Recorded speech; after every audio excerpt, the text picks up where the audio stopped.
Welcome, truth seekers and freedom lovers. This is Makia with the Freedom Articles. This is video number 313 on Tuesday, April 28th, 2026.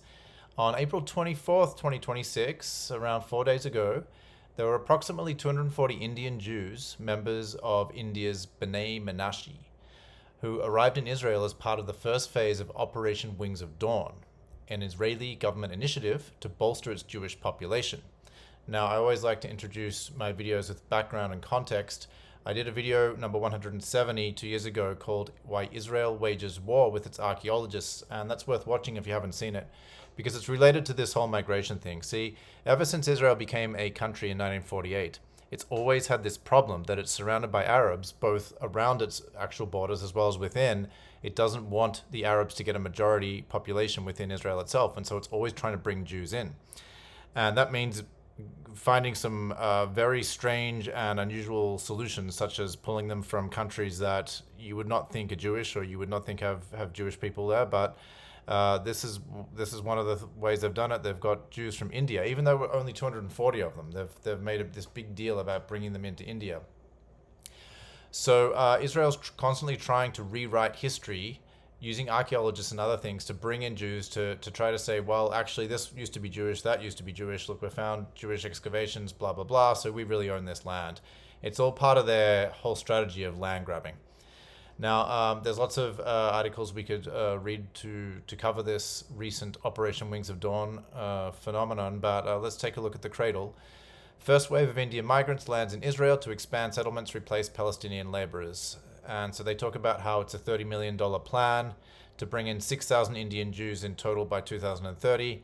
And of course, it's going to be going on along with Israel's land grab, expanding illegal settlements. And who knows, they may end up, these Indian Jews, in the West Bank or even in Lebanon, because Israel is really going hard against the Lebanese right now and trying to take southern Lebanon. And then replacing the Palestinian workforce that was cut off after October 2023, after the false flag Hamas attack that Israel allowed to happen, that knew was happening on October 7th of 2023. So let's just talk a little bit about this, who these Indian Jews are. Those brought in who claim descent from a so-called lost tribe are being funneled through mandatory Orthodox conversions to qualify under the law of return, a system that grants citizenship on religious grounds while denying displaced Palestinians the right to return on their land. Yeah, it's a ridiculous law of return. If you just say you're Jewish or you convert to Judaism, you get to live in Israel. But if you're actually Palestinian, that doesn't matter. If you actually were living there or your ancestors actually lived there, it doesn't matter. Officials said the initial group landed this week with further flights already scheduled. Around 600 additional immigrants are expected in 3 waves over the coming weeks, continuing a process that's set to expand steadily. And here we have them, these Indian Jews on the plane, all these Israeli flags. Many of those arriving are expected to be placed in absorption centers in Nof HaGalil, where some will join relatives who had already moved to Israel in the previous years, as part of efforts to plug the labor gap left by Israel's genocide in Gaza and the subsequent cutoff of Palestinian workers. Okay, if you're wondering where Nof HaGalil is, it's right here. So we've got the border with Lebanon up here, with Israel's trying to erase, and then this is the border with the West Bank that Israel's also trying to erase. So they're kind of in between. But for some background on this, if you're wondering, well, who are these Indian Jews? Who are the Bnei Menashe? Well, there's an article here on Al Jazeera. All links are always in the show notes below. And they title it The Indian Lost Tribe That Wants to Move to Israel and Even Fight Hamas. So these guys are really trying to show their Jewish credentials. Forget about the chapatis and Hare Krishna. These guys are going full Jewish and want to fight Hamas even. But apparently they say that they've descended from a lost tribe. That's their story. Al Jazeera digs into the history of it. Raphael Kingshay, 37, a taxi driver in Aizawl, Mizoram's capital, wants to move to Israel along with his wife and toddler to connect with his ancestral roots and reunite with his mother. Kingshay's mother, Sarah Pachual, 58, relocated to Israel along with her brother in 93. I belong from the lost tribe and want to stay with my mother and provide a better future to my daughter. I want to reunite with the land where we got separated over 2,700 years ago. And you can see what's really interesting about this. I mean, if you look at their facial features, some of the people in this group, I mean, they don't even look Indian, right? India's a very sprawling, massive country with lots of different not only different religions, lots of different cultures, lots of different languages. So in the far north, and especially if you're looking at the area where it's touching near Tibet, near China, near Nepal, of course, the people are going to look more Asiatic, right? So there's all these different cultures, and that's what makes this just so ridiculous. The fact that these people claim that they have Jewish blood, even though there is no such thing as Jewish blood. There's no such thing as a Jewish race. Judaism is a religion, and they have not even Indian features, but almost more Asian features. It's such a crazy thing, but yet they're going over to Israel and claiming they get to live there and Palestinians don't. But to read a little bit more from this article, Kingshay Halkip are among 5,000 people living in the Indian states of Manipur and Mizoram who believe they are the descendants of the Menashe, one of the biblical lost tribes of Israel, exiled in 722 BC by Assyrian conquerors and commonly referred to as the Bnei Menashe community, or Hebrew for the children of Manasseh, the first son of Joseph.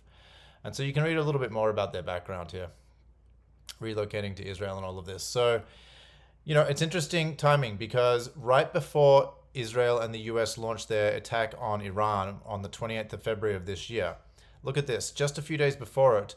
Remember how Israel and India were becoming best buddies suddenly and chumming up to each other? There was a big meeting between Modi, the Indian Prime Minister, and Netanyahu, the Israeli Prime Minister, on February 26th. It's 2 days before Israel decided to attack Iran, right?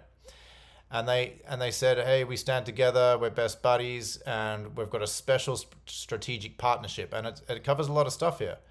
It covers AI, cybersecurity, fintech, financial technology, agriculture, and even combating terror, defense and security, trade, investment, connectivity, combating terror. So it's always a problem when states get together and say this, because what does this mean? Does this mean that India buys into Israel's whole thing about Islamic terrorism and how it's really Zio-Islamic terrorism, and about how all these groups, all these Takfiri, Salafist, crazy Islamic extremists, they all tend to be funded, trained, supported by Israel, whether it's ISIS, whether it's Al-Qaeda, whether it's Hamas, whether it's any other group, especially in Syria. Look at HTS, Harat al-Tahrir al-Sham. So anyway, all of this was happening just before the Iran war broke out.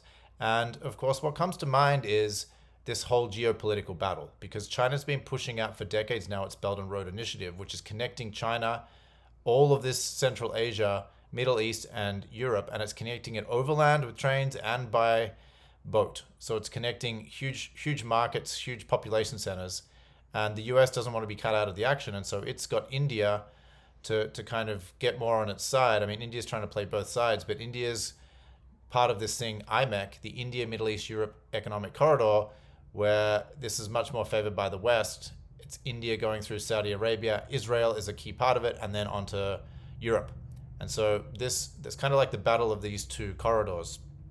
And so that's why India strategically wants to team up with Israel, even though it's horribly bad publicity for them to be teaming up with Israel so publicly after what Israel has done and is still doing. But this is part of the calculations that these countries make, these politicians make.